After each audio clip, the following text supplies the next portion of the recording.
Hi, I'm Yulia, and this is indeed a very special news brief for a plethora of reasons. One being, I'm recording it from home, and if you're wondering why, well, that's because a ballistic missile hit our office and studio the other day. Just a normal reality of living in Ukraine, unfortunately, and we're gonna find out more about this as we speak about the most recent events, which are our reason to gather today. Number two, Trump's phone call with Putin. That one went horrendously for so many different reasons. And as a Ukrainian right now, I feel like I'm sitting here at home because my office was hit with a ballistic missile, looking at Trump making the biggest mistake in history. And we have told you all about it. And we warned you about it. And we knew this was going to happen, not just to America, but also to everybody else who's going to suffer the consequences of his presidency. Anyways, this is the news brief, and as per usual, we're going to discuss it together in the comments, so I don't have to suffer alone, and you don't have to suffer alone, although Ukrainians, I feel like, are going to be suffering alone through this. And also, of course, please leave your questions, suggestions, and constructive criticism down below in the comments, because I read all of it, and it helps me greatly. I love hearing from you. Let's get it. So the infamous phone call between Trump and Putin happened a couple of days ago, and there has been so much fallout from it already. To be honest, I don't even know how to structure this news brief. First, it really greatly impacts my productivity, the fact that I have to work on the couch with my two dogs who are constantly behind me, but please bear with me as I talk about it because it is so important. One of the first things that I want to say is that what Trump did is not the same as what happened during World War II with appeasing Hitler.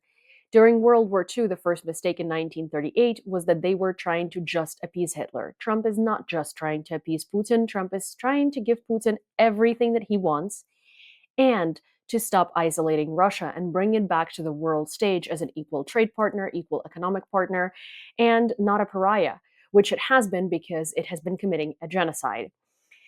A couple of key takeaways from Trump's phone call with Putin that we have heard are: one, the phone call was lengthy and highly productive. Trump thanked Putin for his time and effort, emphasizing their shared desire to halt the fighting without saying a word that it was Russia which sent troops to Ukraine. Also, Trump has first called Putin, not Zelensky, and went back on the previous administration's promise to include Europe in the negotiation between, in the negotiation of the war ending, and two, he talked about Ukraine without Ukraine, which is a huge step back on what the world agreed to in the past 3 years, which is nothing about Ukraine without Ukraine. So what it looks like to me, and frankly, every other analyst in the world, is that the Trump administration is trying to negotiate a plan that works just for the Trump administration, for Putin, and for no one else, without Ukraine and without involving Europe, while they also put Ukraine on the line as an investment opportunity, and the EU, and give EU instructions on what to do without ever bringing it up with the EU. Another very critical piece of information is that Pete Hegseth, which is Trump's confirmed nominee and now the Secretary of Defense of the United States, basically, talked at the Munich Security Conference and basically said that Ukraine should abandon its hopes of NATO. It's not happening. That Ukraine should abandon its hopes of returning its sovereign territory to the 1991 borders, or as he called it, pre-2014 borders, and said that that's an illusionary goal and needs to be basically let go of. I think those comments by the Secretary of Defense today were catastrophic mistakes. You don't give away the things you're negotiating before you begin to negotiate. Why is he telling the Ukrainians they need to give up territory? That should happen if it needs to happen, and tragically, maybe it does, but that should happen at the negotiating table, not before the negotiations begin. Likewise, Ukraine's membership into NATO. First of all, Putin shouldn't be able to negotiate that or not. He's not a member of NATO. But even if you wanted to negotiate that, do that within the context of a negotiation. What are the Ukrainians getting from these concessions? They're getting nothing. I've negotiated with the Russians, and I can tell you, you give them anything, they pocket it, and then they ask for more. So I honestly do not understand this strategy. We should not negotiate ahead of ourselves with ourselves before we sit with the Russians. And of course, the Ukrainians need to be sitting at the table when we are negotiating about the future of their country. We should not be doing it without them present at the table. So, what we have so far, Ukraine is never joining NATO, and Ukraine should cede territory to Russia, giving Russia exactly what it wants. This entire phone call and this entire resolution so far, and the rhetoric from the Trump administration has literally been Ukraine needs to capitulate, Russia comes back to the world stage unpunished, and Putin gets exactly what he wants. And you know what's funny?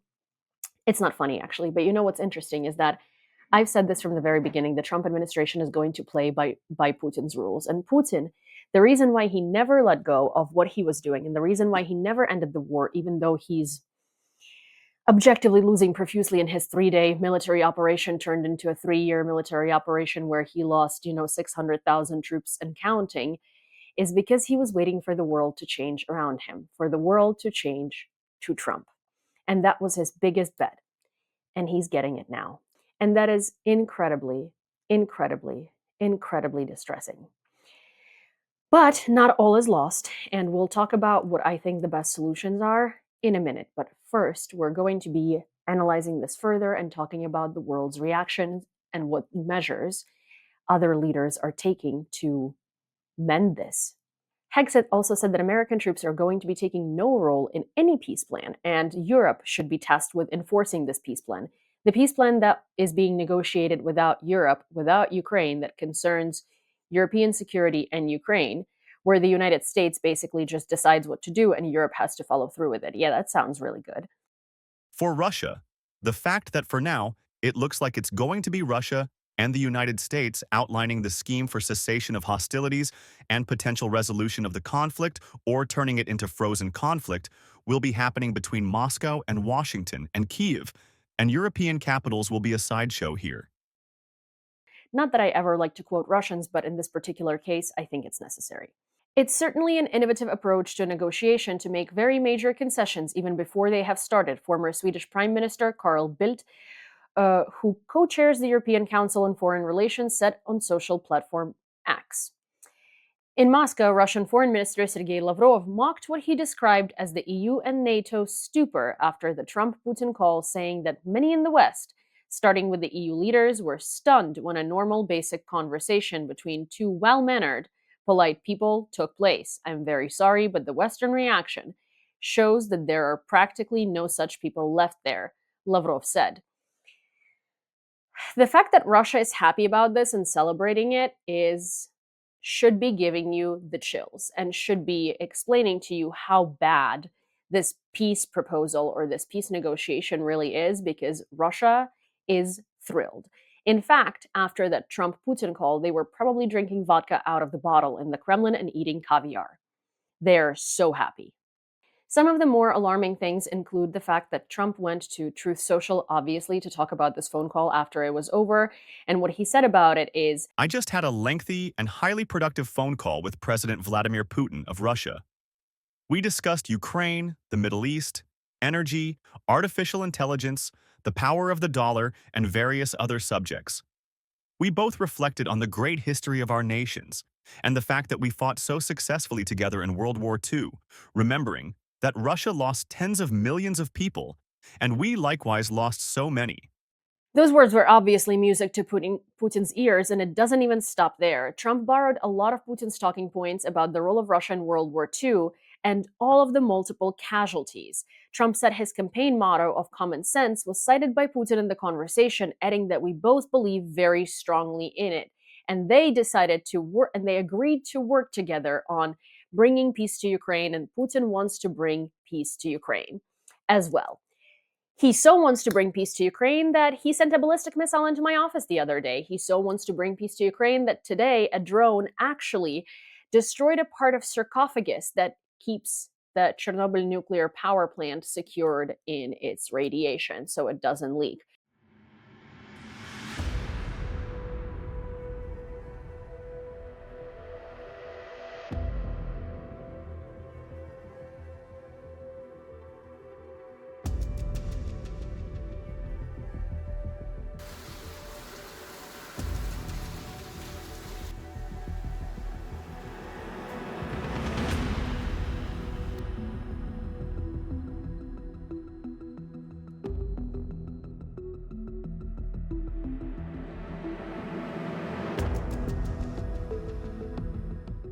We don't know what the damage is like, but Russia does not want peace. Also, the casualties rhetoric about the Soviet Union is always so wrong because, yes, the Soviet Union took a lot of casualties, and disproportionately, the largest amount of casualties in World War II were Ukrainians and Belarusians because we were thrown to the front. Also, the Red Army took the opportunity to actually ravage through Ukraine, kill people, loot from people, do horrendous war crimes to regular civilians in their own country because, well, that could all be just chalked up to the Nazis. While the Red Army actually destroyed a lot more things in Ukraine than the Nazis ever did. That is not to excuse the Nazis, but that is just to say that they took the opportunity to blame Germany for the things they could do in the shadows. So Ukraine and Belarus, well, mostly Ukraine, predominantly Ukraine, suffered the most from World War II and lost the most people. And it was Ukrainian soldiers that predominantly helped to overthrow Hitler. And if you did not know this bit of information, it was the Lviv division of the Red Army that opened the doors to Auschwitz-Birkenau and were the first people to start freeing the concentration camps. There we have it. To further clarify how much of a victory Kremlin takes this phone call as, I would like to give you these quotes. The promise to exchange visits is a victory for Putin. Any dictatorship sees a visit from the U.S. president as the highest form of international legitimacy, almost a magical ritual that lifts a diplomatic curse. Frigid spinster Europe is mad with jealousy and rage, said the former President Russian Dmitry Medvedev. It's been shown its real place. Its time is over. We wanted to chainsaw the Western world into pieces, but he decided to cut through it himself. Investors dreamed about this scenario, but did not really believe it was possible. Again, the Kremlin is celebrating more than they could ever, ever, ever, ever dream about. And this makes me fume for so many reasons. First of all, Trump and Hegseth both referred to Ukraine as purely an investment opportunity. And that talks about 500 billion of rare earth minerals that Ukraine has offered the Trump administration to incentivize them to support Ukraine further. Well, Trump does not want to support Ukraine further. Trump wants to not give Ukraine any military assistance and put it only on the shoulders of Europe, and still receive the 500 billion in rare earth minerals, which for the US would be a very, very great return on investment because so far the United States has sent less than 100 billion. Some figures say 100 billion, some figures say a little less than that, and some figures say a little more than that. But it is not 600 billion, 300 billion, not whatever Trump has been saying. There is documented proof of all of it, and it is not that much money. Also, a lot of the aid that was announced from the US has never made it to Ukraine yet, or might never now. Point is that investing, let's say, 100 billion and getting 500 billion back in 3 years would be a phenomenal return on investment for Trump. But personally, I think that because what the Trump administration is basically trying to do is flush Ukraine out, use it for money, give Putin everything he wants, and bring him back to the world stage as Russia being an equal player who is not being held accountable at all, Ukraine should not consider US an ally anymore. Ukraine should not consider US a partner anymore, and Ukraine should concentrate on Europe. Ukraine should concentrate on European friendships, and Ukraine should concentrate on its alliances with Europe. The reason why the US has been such a big concentration is because the US has the capacity to produce military equipment at rates that are necessary, which is why giving them a $500 billion investment is a very productive move and a very smart move on behalf of Zelensky. But, you know, the one thing that he didn't, well, he did account for it, but he has to try, is that Trump is volatile. No one would invest in, if they were in the place of Ukraine, into a stock that's as volatile as Trump. And now he's also not even being that volatile. He's just showing us full force that he wants to be on Russia's terms and on Russia's good side, which, I mean. The point is that, in my personal, very humble opinion, the reason why we're focusing on the US, not Europe, is because the US already has the capacity to produce at the time and quantity that we need.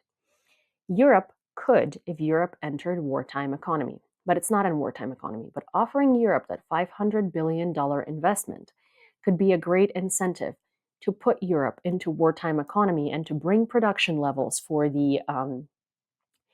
what Ukraine needs to a level that Ukraine needs. And I think that that's honestly the best move. And I'm sure that this is the backup plan. I really sure hope it is.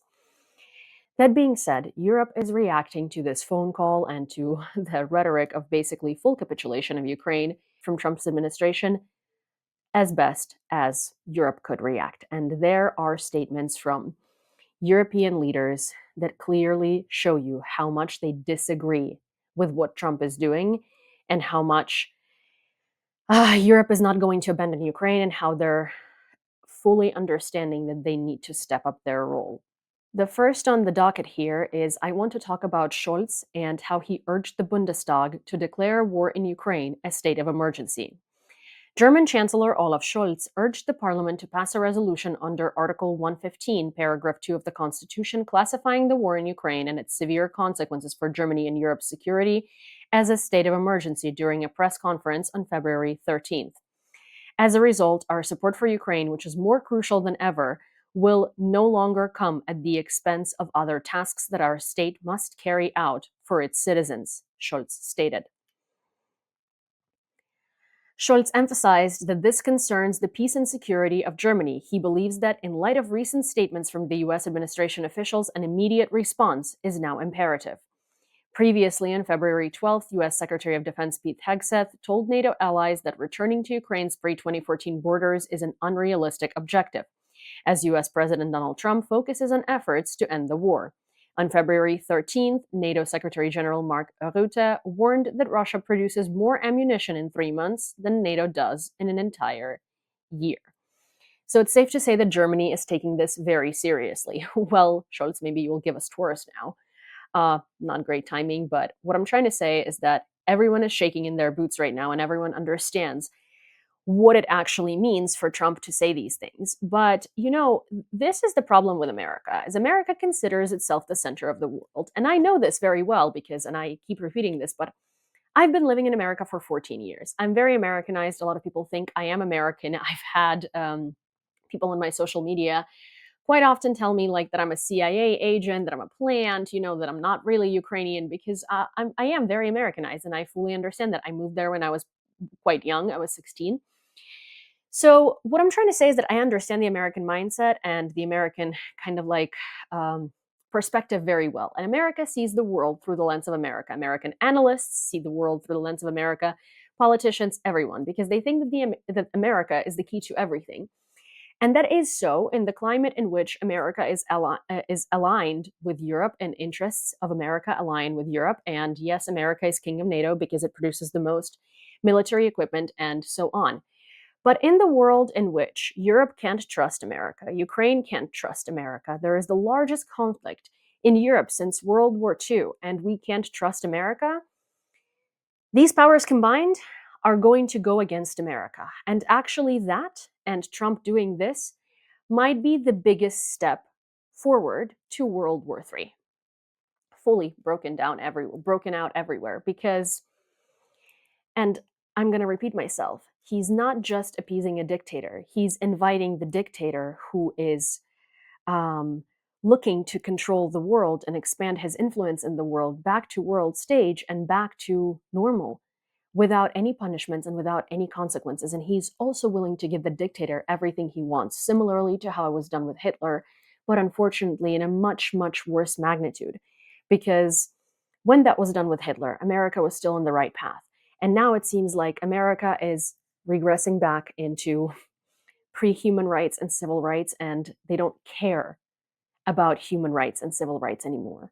They don't care about anyone's well-being. They care about the government and what the government wants and the government's desires and the government's money. So we can't necessarily rely on them to wake up and do the right thing. So we're in a pickle here.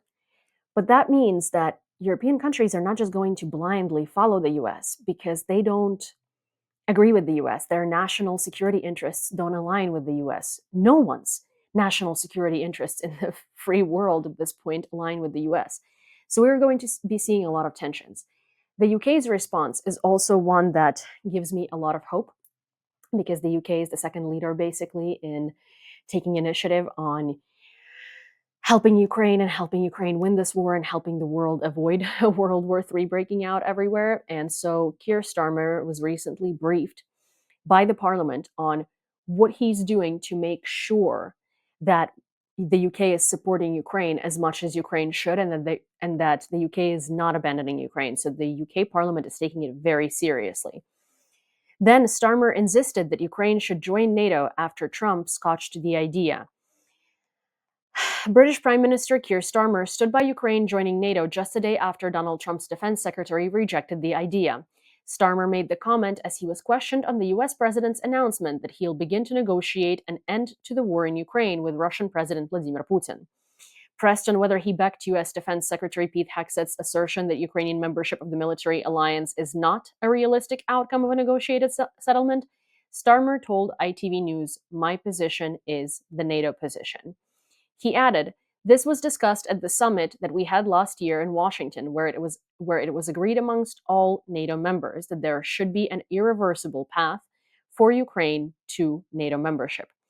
Pressed on whether the UK would now back away from this aim in light of Hegseth's comments, Starmer said, "No, obviously no one was expecting NATO membership to be immediate.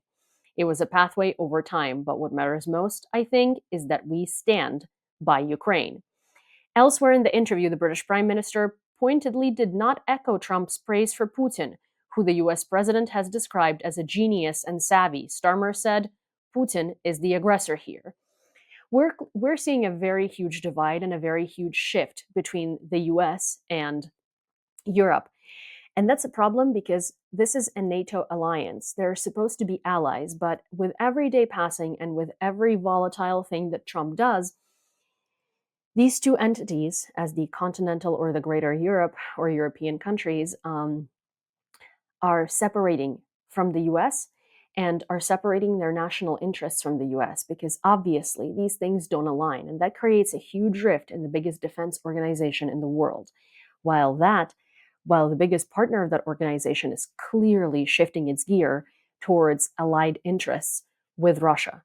So, people that assume that the US is king and the US just rules NATO and whatever US says goes, sure, when NATO allies can trust that the US has the best intentions in mind for everyone, and they can't trust that now for obvious reasons. The suffering that the Ukrainian people have endured is beyond words. Yesterday, we saw the American President Donald Trump spend an hour and a half on the phone with Putin. He praised Putin, and all the signs are that he's about to give away Ukrainian land and even potentially sacrifice Ukrainian independence. That's not acceptable, is it? Well, let's start with the suffering in Ukraine, because it's been a long conflict. It's Russian aggression, and there have been very many casualties, real suffering on the front line, but also suffering in the civilian population. And when I was in Kyiv just a few weeks ago, I saw some of those who've been on the front line in the burns unit of a hospital with terrible life-changing burns. And that really brought home to me the human impact of this awful conflict. I've long said and continue to say that Ukraine has to be in the strongest possible position. Ukrainians want this conflict to end. It could end tomorrow if Russia stopped the aggression and withdrew its troops. And we must never lose sight of that. But Ukraine needs to be in the strongest possible position. Ukrainians want peace. Those that have had to flee the country want to go back to their country. But this has to be led by Ukraine. There's no negotiations about Ukraine, which doesn't involve Ukraine, and Ukraine needs to be in the strongest possible position. And just to be clear, the American Defense Secretary said yesterday, no return to the 2014 borders, no possibility of Ukraine joining membership. No possibility of Ukraine joining NATO. What is your position on that? Well, my position is the NATO position. This was discussed at the summit that we had last year in Washington, where it was agreed amongst all NATO members that there should be an irreversible path for Ukraine to NATO membership. And you have nobody- backed away from that, to be absolutely clear. No, obviously nobody was expecting that to be immediate. It was a pathway over time. But what matters most, I think, is that we stand by Ukraine, we put Ukraine in the strongest possible position, and that we make sure that if there is a cessation of hostilities, if there's an end to the fighting, that any peace which is desperately needed and wanted is just and it is lasting and capable of enduring. And what we don't want to see is simply a pause in the fighting that gives Russia the space and the opportunity to rearm and go again. So any stopping of the fighting has to be a lasting peace. Just on that issue of a lasting peace, if it is secured, Pete Hegseth, Defense Secretary, wants French and UK troops in Ukraine policing that peace. Are you open to that? Well, I won't get into the particular capabilities, but I do accept that if there is peace, then there needs to be some sort of security guarantee for Ukraine, and the UK will play its part in that. I've made that very clear to President Zelensky. But we do need that to be a guarantee that has US backing. And again, I've been very clear about that. The precise makeup of that is obviously a matter of some discussion, but both of those factors need to be there, and of course needs to be coordinated with NATO. Keir Starmer also added, "This conflict could be ended tomorrow if Putin withdrew his troops. And so, for me, that would be the simplest and the quickest way to end this conflict." Russia said that it wants to eliminate the root causes of the conflict in talks with Trump. And the root causes of this conflict is Russia. So yes, please go ahead and eliminate itself. As simple as that. The next commentary I want to bring attention to is Macron. Macron warns against capitulation as Trump suggests Russia may not make concessions. Emmanuel Macron has warned against a peace deal over the Ukraine war that would amount to capitulation, as Donald Trump suggested Russia might not want to make any concessions in its negotiation. The French president said only the Ukrainian president, Volodymyr Zelensky, could negotiate on behalf of his country with Russia to end the war, warning in an interview with the Financial Times that a peace that is capitulation would be bad news for everyone, including the US. The comments come amid fears in Europe that Trump and Russia's president Vladimir Putin are trying to negotiate the future of the continent's security over the heads of European leaders themselves, with the US president already making a raft of concessions. The only question at this stage is whether President Putin is genuinely, sustainably, and credibly willing to agree to a ceasefire on this basis. After that, it's up to the Ukrainians to negotiate with Russia. And that's what I was saying from the very beginning. Here are the summaries that I want to talk about this call. Obviously, it's very emotional in Ukraine right now. A lot of people are very disappointed. I also want to, before I actually go into a lot of serious commencement talk, I do want to say that I had a lot of people constantly harassing me, and I consider that harassment, in my DMs on Instagram that watch my channel and watch this channel and watch my social media, that know my political stance, telling me that I'm so stupid, that I basically am so misinformed about American politics, and that I don't understand. They voted for Trump because they love Ukraine and because they know that Trump is going to be good for Ukraine, basically using Ukraine as a token to justify that they voted for Trump. So I'm talking to you, Cheryl. I think your name is Cheryl. Cheryl is a follower of mine that I genuinely don't know why they follow me, because they disagree with me on absolutely everything, right? Politically speaking. And Cheryl has harassed me multiple times, sending me all of these articles about how bad Kamala is and how great Trump is, and justifying that, Trump is going to be fantastic for Ukraine. Trump is going to be fantastic for the US. Basically, they've condescendingly talked to me patronizingly so many times when it was evident that they don't understand anything about politics or anything about the policies that Trump is suggesting, telling me that basically I am stupid and I don't understand, and that I should wait and see and then go back to them when Trump saves Ukraine and everything is going to be fantastic. So Cheryl, hi. I really hope you watch this channel too, not just my TikTok and Instagram and my personal YouTube, because this is a very sad, bittersweet, not bittersweet, just bitter. I told you so, because I've told you a million times. I understand politics. I understand Trump. I understand his connection to Putin. You only listen to Trump favorable media, and you only consume like this much out of the information that he puts out while I analyze it. And what we have today is Trump willing to fully capitulate Ukraine to Putin and negotiate the end of the war in a phone call with him. Like, he's ready to just give it up. He's tired of it. He doesn't want to deal with it. He's just like, yeah, you take whatever you want. You know, US is king. US is going to dictate to everyone what we're going to do and what they're going to do. And this is where we're going to end with it. And it's so sad because there's so many people that used Ukraine as an excuse to justify their voting for Trump. If you wanted to vote for Trump, vote for Trump. But don't justify it as your love for Ukraine, and don't say that you didn't know he was going to do that, because we have told you as Ukrainians, Ukrainians who are aware of the US politics and are very knowledgeable about it, because there are lots of Ukrainians that don't know and that were just consuming the same type of news that you were, that Trump is not going to be good for Ukraine. Trump is going to be the worst thing that has happened to us in terms of the US presidents and US cabinets, and he doesn't care. He just wants money. So here we are. And not only is Trump terrible for Ukraine, but also, I want to reiterate, we're going to be seeing a huge shift in alliances in the world. Europe's interests and national security of the continent, or security of the continent, greater security of the continent, no longer aligns with US national security priorities or priorities. The US administration does not seem to see what Putin's intentions are, or, which would be worse, does seem to see what his intentions are and shares in it, and basically wants to divide the world between them and Russia and have two great superpowers rule everything. And it's very evident in how the US treats other nations. They negotiate peace in Ukraine without Ukraine. They're saying that Europe is going to be responsible for enforcing this peace without including Europe in the negotiations. The US is trying to decide everything for everyone and wants to take no part in enforcing it or making sure that it lasts. They're blocking Ukraine's NATO membership. They're telling Ukraine that a just peace is an illusion and it shouldn't be happening.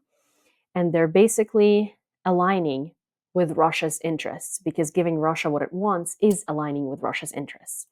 So we now have Europe and Ukraine against the US. We have the whole Western free world against the US. And these tensions and these rifts are only going to get stronger as we keep going forward, because it's very clear that the interests here and perceived threats here and the view and the perception of what's happening in the world is not aligned at all. And this is very scary. This is a very scary reality, and we're going to just have to wait and see. But what I can promise you is that, contrary to this belief that America decides everything and America is going to just tell everyone what to do and they're going to, click their heels and go do it, is not going to be any longer, because all of the nations that are dependent on it fully realize that America does not have their best interests in mind. I leave you with all of that today, and thank you for listening to this episode. I'm sorry for being in my living room and in my comfortable clothes with my two dogs, but unfortunately I have no other choice, because our studio is not going to be back to normal probably for a while now. However, we do have some backup options and we do have some solutions. So yeah, stay tuned on how this progresses, but you might see me from home a little more for the next week or so. Thank you for watching. If you enjoyed this video and my analysis, please subscribe to this channel and turn on your notifications so you don't miss when the next one comes out. Also, of course, give this video a like and send it to a friend, because I do think it's important information and more people need to hear it. And please leave your opinions or questions or anything really that you want to say down below in the comments, because I read all of them and I really do appreciate hearing from you guys. I do take a lot of your questions and insert them into the next brief. And to prove that, I will say, the only negative comment on the previous brief was from a person who said that they think I should be doing real news, not talking about stupid talking points from stupid politicians, because the people these are aimed for don't watch this channel. And, I partially agree with you. So today we're talking about real news and analyzing them and discussing them. And to be fair, that's what we mostly do on this channel. Anyways, Thanks for listening. Have a peaceful sky over your head, guys, and I'll see you next time.